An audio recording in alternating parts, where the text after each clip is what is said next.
A ver, en 1999, 12 años antes de que naciera Bitcoin, y cuando Internet apenas estaba despegando, alguien predijo con una precisión escalofriante cómo funcionaría el dinero digital. Sí, una predicción total. Habló de un sistema donde, bueno, se podrían transferir fondos de A a B sin que las partes tuvieran que conocerse. Exacto. Y sobre todo, sin intermediarios, ¿sabes? Ni gobiernos vigilando. Lo sorprendente es que esta visión no vino de un programador de Silicon Valley ni nada parecido. Vino de un economista de 1,52 metros de estatura. Alguien que no solo anticipó el futuro financiero, sino que, fíjate lo que son las cosas, diseñó el sistema moderno de retención de impuestos sobre la renta. Es que tiene tela. Cambió para siempre el debate global sobre el Estado. Vale, vamos a desgranar esto. Porque el protagonista de nuestro análisis a fondo de hoy rompe cualquier molde imaginable. Totalmente. Y lo hace desde una combinación fascinante de rigor matemático, un rigor implacable, y un talento innato para la comunicación de masas. Hoy estamos explorando una exhaustiva guía académica sobre Milton Friedman, que es un documento súper riguroso. Mezcla historia, biografía, teoría económica pura. Pero nuestra misión aquí no es quedarnos en las fórmulas aburridas ni en la pizarra, claro. El objetivo es entender el porqué. Eso es. ¿Por qué llegó a las conclusiones que llegó? Cómo su propia historia vital moldeó una desconfianza casi visceral hacia la autoridad. Sí, y cómo sus ideas, que en su momento fueron consideradas auténticas herejías en la academia, terminaron convirtiéndose en el sentido común de la política económica moderna. Ya te digo. Y lo más interesante es aterrizar todo este corpus teórico monumental para ver cómo afecta directamente a la vida cotidiana. Especialmente, y esto es clave, a la realidad de los estudiantes universitarios de hoy en día. Claro, que se enfrentan a un mundo de inflación altísima, criptomonedas y debates sobre rentas básicas. Pero bueno, para entender todo esto hay que ir al principio. Al principio de todo. Su historia arranca en 1912 en Brooklyn, hijo de inmigrantes judíos que venían de lo que hoy es Ucrania. Una familia que vivía al día, gestionando un pequeño negocio textil en Nueva Jersey, ¿no? Exacto. No hablamos de pobreza extrema, ojo, pero sí de una fragilidad económica absoluta. Cualquier imprevisto era un drama. Y encima, justo cuando está a punto de terminar la secundaria, su padre fallece. Ese contexto es un punto de inflexión. Marca toda su cosmovisión. Esa exposición temprana a la escasez, unida a la pérdida de la figura paterna, actúa como un acelerador de madurez tremendo. Mm, Le inculca una creencia inquebrantable en el esfuerzo individual y en el libre mercado como los únicos motores reales de ascenso social. Pero si miramos el panorama general, el verdadero choque formativo, o sea, el momento que define su trayectoria intelectual, ocurre cuando entra a la universidad. Sí, ingresa exactamente cuando el sistema financiero mundial salta por los aires. Madre mía. 1929, el inicio de la Gran Depresión. Y espera, porque aquí es donde me vuela la cabeza. Uno pensaría que un joven brillante, al ver las colas del hambre en la calle, abrazaría inmediatamente el socialismo. O exigiría la intervención masiva del Estado, claro. Exacto, para salvar a la gente. Eso era, de hecho, lo que hacía la inmensa mayoría de su generación en los campus universitarios de la época. Pero él tomó un camino totalmente distinto. En lugar de indignarse ideológicamente, se hace una pregunta muy fría y técnica. Se pregunta, a ver, ¿por qué ha fallado la maquinaria? Y es una distinción fundamental. Su reacción es puramente analítica. No busca culpables morales. No, busca fallos mecánicos en el sistema. Y su respuesta, que tardaría años en documentar exhaustivamente junto a su colega Anna Schwartz, fue rompedora. ¿Y qué concluyó exactamente? Porque sé que le echó la culpa a quien menos esperaba. Concluyó que el capitalismo no se había colapsado por sus propias contradicciones internas, como decían muchos. La culpa, sostenía, era de la Reserva Federal. Ostras, argumentó que el Banco Central estadounidense, por pura incompetencia, había permitido que la oferta monetaria del país se hundiera un tercio. Eso es, convirtiendo lo que debería haber sido una recesión dolorosa pero normal en una gran contracción catastrófica.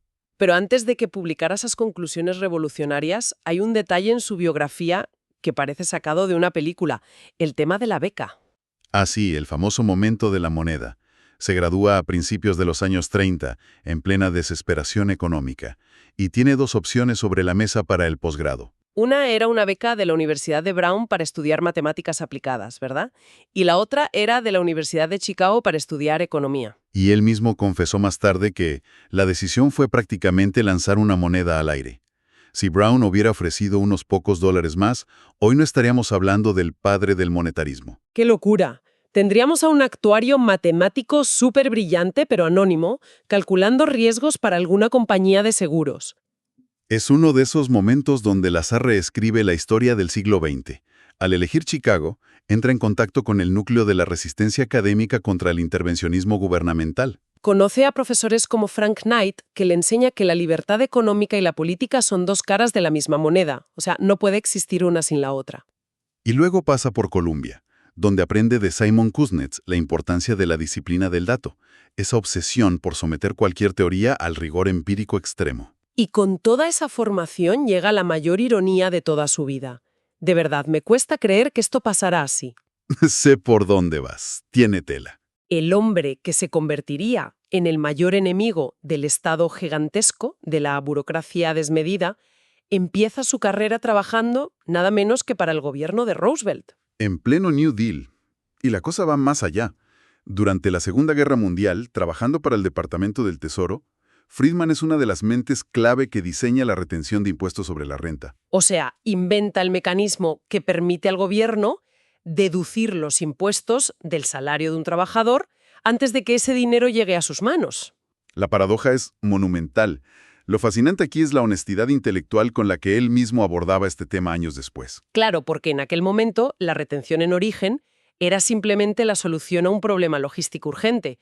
El gobierno necesitaba financiar la guerra y no podía esperar. Pero retrospectivamente, Friedman confesó que no se dieron cuenta de lo que estaban creando. Habían fabricado el instrumento de recaudación perfecto. Al hacer que el pago fuera invisible y automático, proporcionaron el combustible inagotable que permitiría al gobierno expandirse en las décadas siguientes. Como él admitió, fue una ayuda involuntaria al Leviatán. Construyó el motor del monstruo desde las entrañas de la burocracia. Por eso tiene todo el sentido que dedicara el resto de su vida a intentar ponerle límites a ese poder.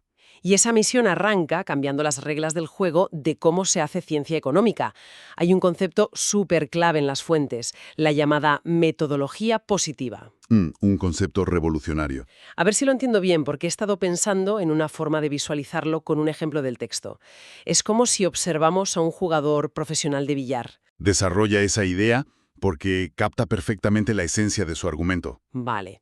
Imaginemos a un campeón de billar preparándose para un tiro súper complicado. Ese jugador no tiene ni idea de física cuántica, no sabe calcular derivadas ni coeficientes de fricción. Simplemente tiene intuición y experiencia, claro. Exacto, y golpea la bola. Pero si un físico quiere predecir hacia dónde vaya esa bola, va a escribir en una pizarra un montón de ecuaciones matemáticas, asumiendo que el jugador actúa como si conociera todas esas leyes físicas. Eso es. El modelo del físico funciona, aunque los supuestos parezcan irreales porque el jugador no sabe matemáticas. Esa es la piedra angular de Friedman. Porque muchos críticos atacaban los modelos de libre mercado, diciendo que no somos calculadoras racionales perfectas, que actuamos por impulso. Y Friedman respondía que el realismo de los supuestos iniciales es totalmente irrelevante. Lo único que determina si una teoría económica es buena es su capacidad para predecir resultados reales. Claro, no importa si la gente no hace derivadas en el supermercado. Lo que importa es si, en masa, actúan como si maximizaran su beneficio. Ese actuar como sí nos lleva de cabeza a uno de sus mayores aportes, y algo que resuena muchísimo para los estudiantes universitarios, la hipótesis del ingreso permanente. Ostras, sí. Porque hasta que llegó Friedman, la ortodoxia económica dictaba que el consumo dependía únicamente de lo que alguien ganaba en ese preciso momento. Ganas más hoy, gastas más hoy. Ganas menos mañana, gastas menos mañana. Pero él introduce la idea de que los seres humanos planifican mirando al horizonte. Y esto cambia por completo cómo entendemos los patrones de gasto. La hipótesis sostiene que las personas no ajustan su nivel de consumo basándose en ingresos temporales. Lo que él llamaba ingresos transitorios. En realidad, los individuos calculan su nivel de vida basándose en las expectativas de riqueza que creen que tendrán a lo largo de toda su vida. Buscan suavizar su consumo, digamos, para no tener picos y caídas drásticas. Y aquí es donde el ejemplo de la vida universitaria encaja a la perfección. A ver, ponme el ejemplo. Pensemos en un estudiante de 20 y pocos años. Vive en un piso compartido, quizás comiendo a base de ramen y trabajando unas horas poniendo cafés. Sus ingresos actuales son minúsculos. Según la teoría antigua, su consumo debería ser prácticamente nulo. Exacto. Sin embargo, este estudiante pide préstamos, usa tarjetas de crédito o recibe apoyo para pagar matrículas altísimas o salir a cenar. Está gastando por encima de sus posibilidades presentes. ¿Por qué? Porque actúa racionalmente. Sabe que su ingreso permanente será mucho mayor tras graduarse y conseguir un empleo en su sector. Ese es el comportamiento exacto que predice el modelo. Y podemos ver la otra cara de la moneda con un adulto que ya trabaja. Sí, el caso del bono sorpresa. Si a un oficinista le dan una bonificación de 1.000 euros en Navidad, la economía tradicional diría que automáticamente aumentaría su nivel de vida a largo plazo. ¿Se mudaría a una casa mejor o se compraría un cochazo? No. Pero la realidad es que la mayoría no lo hace. Como saben que es un ingreso transitorio, quizá usen ese dinero para darse un capricho puntual, pero no cambian su estructura de gastos a largo plazo. Pero a ver, esto plantea un problema gigante para los gobiernos. Si las personas son tan racionales y asumen su ingreso permanente, los políticos no pueden manipular la economía, repartiendo dinero mágicamente a corto plazo. Y así llegamos a la gran batalla de Friedman contra la inflación. Su frase más icónica es que la inflación es siempre y en todo lugar un fenómeno monetario. Para entender la radicalidad de esto, hay que pensar que en los años 60 el consenso absoluto era la curva de Phillips. Era como la ley de la gravedad económica. Establecía que el desempleo y la inflación eran un balancín. Si el gobierno quería reducir el paro, inyectaba dinero y toleraba un poco de inflación. Se creía que siempre podías jugar con ese intercambio. Pero Friedman introduce un concepto brutal para desmontar ese balancín: la tasa natural de desempleo. Y para visualizar esa trampa de imprimir dinero tenías una analogía muy buena en mente, ¿no? Sí, algo que todos los universitarios hemos sufrido en época de exámenes: el café doble. A ver, me parece una forma muy gráfica de explicar las expectativas inflacionarias. Cuéntame. Pues imaginemos que la inyección de dinero del gobierno es la cafeína. La primera vez que alguien se toma un expreso doble para estudiar, el efecto es brutal. Concentración máxima, el cansancio desaparece. En la economía real, el gobierno imprime dinero. Las empresas ven que la gente tiene efectivo, los precios suben, los empresarios creen que hay un boom de demanda y contratan a más personal. El desempleo baja, parece un milagro. Pero el cuerpo humano se acostumbra a la cafeína. Exacto. Lo que en economía llaman incorporar expectativas. A los pocos meses, esos trabajadores van al supermercado y ven que el pan cuesta mucho más. Su poder adquisitivo se ha evaporado. Entonces exigen subidas de sueldo. Las empresas se dan cuenta de que no había más demanda real, solo billetes nuevos, y dejan de contratar o despiden. Y el desempleo vuelve exactamente al punto de partida. Pero ahora hay un problema gravísimo. La economía se ha vuelto adicta a la cafeína. Necesitas imprimir dinero constantemente solo para mantener el nivel normal, con una inflación altísima. El balancín se rompe por completo. Y ojo, esta explicación no es una reliquia del pasado. Lo hemos visto recientemente, en la era pospandemia. Claro, en 2021 y 2022 vimos una inyección de liquidez sin precedentes. Los gobiernos enviaron cheques directos a los ciudadanos. Y cuando los precios se dispararon, la excusa oficial fue que la culpa era de los puertos cerrados o de la cadena de suministro global. Pero el análisis monetarista apunta a una realidad incómoda. Es innegable que hubo problemas de suministro, pero la chispa real fue el exceso de dinero circulando. Pura matemática básica. El ejemplo de las manzanas. Ese ejemplo es clarísimo. Si en una isla desierta solo hay 10 manzanas y 10 billetes de 1 euro, cada manzana cuesta 1 euro. Si el gobierno de la isla imprime 10 billetes más y los lanza desde un helicóptero, no crecen más manzanos mágicamente. Solo hay 20 billetes persiguiendo las mismas 10 manzanas. El precio sube a 2 euros. No hay más riqueza, solo hay más papel. Y la solución de Friedman para evitar esto revela su profunda desconfianza hacia los comités de expertos. Él defendía la regla del K%. Literalmente quería sustituir a los miembros del Banco Central por un algoritmo. Proponía que la oferta monetaria creciera a un ritmo constante, pongamos un 3%, alineado con el crecimiento real de los bienes. Es la diferencia entre un termostato inteligente y una persona moviendo manualmente la rueda del radiador. Si hace frío y la giras al máximo, te pasas de frenada y terminas abriendo ventanas en invierno. Esos son los políticos intentando ajustar la economía. Reaccionan tarde y mal. Friedman decía, programa un termostato automático y deja de tocar los botones. Pero esta desconfianza hacia la planificación central no se limitaba al dinero, impregnaba su visión de las empresas y de la moralidad del mercado. Y aquí chocamos con los famosos criterios ESG actuales. Sí. Hay un artículo suyo muy polémico en The New York Times de 1970, donde afirma que la única responsabilidad social de una empresa es aumentar sus beneficios. Hoy en día, cuando se exige responsabilidad medioambiental y social, leer esa frase suena casi cruel, suena a avaricia descarnada. Realmente argumentaba que a una empresa no le debe importar su impacto. Es una reacción común, pero si se analiza objetivamente desde el derecho y la economía, su motivación no era la inmoralidad, se basaba en la claridad de roles. A ver, explícame eso, porque a simple vista cuesta de digerir. Él argumentaba que los directivos no son los dueños de la empresa, son empleados de los accionistas. Si un gerente gasta 1.000.000 en una causa social, está gastando dinero ajeno sin consentimiento. Claro, lo ve como una especie de impuesto encubierto, ¿no? Que si alguien quiere donar sus dividendos a causas ecológicas, genial. Pero los problemas estructurales deben resolverse en el ámbito político democrático, no esperando que las empresas suplanten al Estado. Vale, el argumento técnico tiene su lógica. Pero esa búsqueda incansable de la eficiencia nos lleva a un terreno histórico muy oscuro, el llamado dilema del dictador en Chile. Es un episodio ineludible en el material, y hay que reportarlo con total objetividad. Durante la dictadura de Pinochet, las ideas de Friedman sirvieron como modelo técnico para liberalizar la economía chilena. Lo cual provocó una condena internacional masiva. Cuando recibió el Nobel en 1976, hubo protestas violentas. La contradicción objetiva está ahí. Sí, la paradoja de si la libertad económica puede nacer de la coerción política. Él argumentaba que el libre mercado a la larga genera un pluralismo que destruye a las tiranías desde dentro. Y es un nexo que Chile transicionó a una democracia después. Pero la ética de usar un régimen autoritario para implementar un modelo económico sigue siendo uno de los debates más divisivos. Sin duda, expone las tensiones de aplicar modelos teóricos puros en realidades geopolíticas tan complejas.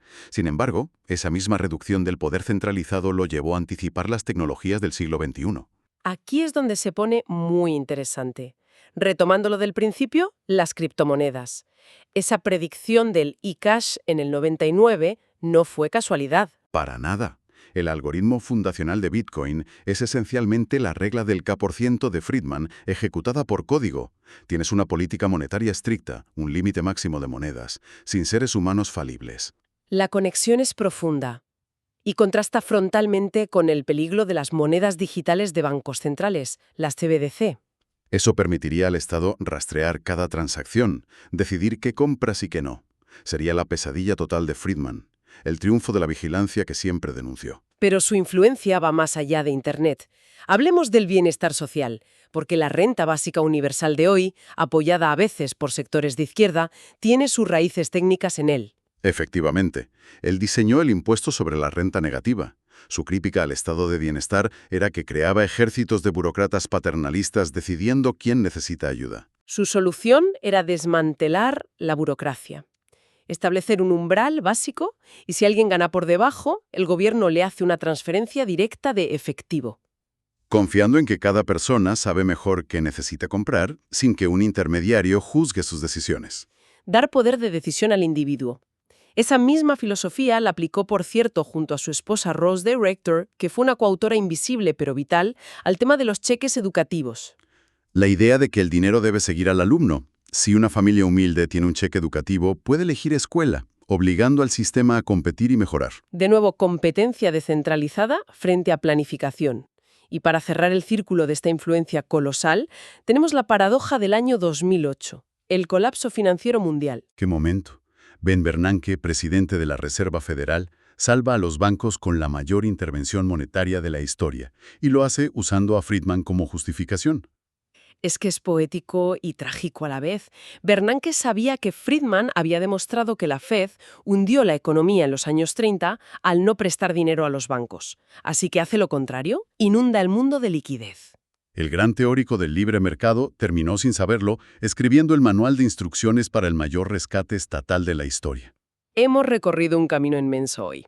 Desde un estudiante que gasta asumiendo su futuro, pasando por el origen de los impuestos, hasta el diseño tácito de Bitcoin. El gran legado empírico de Friedman fue demostrar que aunque el mercado es imperfecto, el Estado a menudo sufre fallas peores movidas por incentivos a corto plazo. Pero la ciencia económica no se congela.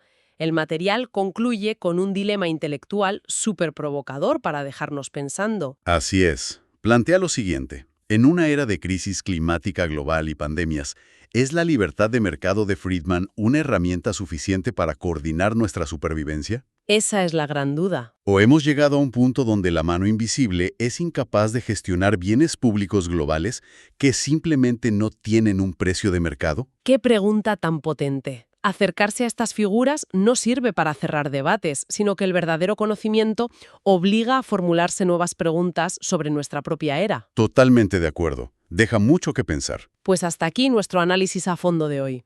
Gracias por acompañarnos en esta inmersión en la mente de uno de los arquitectos del mundo moderno. Hasta la próxima. No te vayas del video antes de comentar, suscribirte o darle like. Recordá que estamos en TikTok, Instagram y YouTube.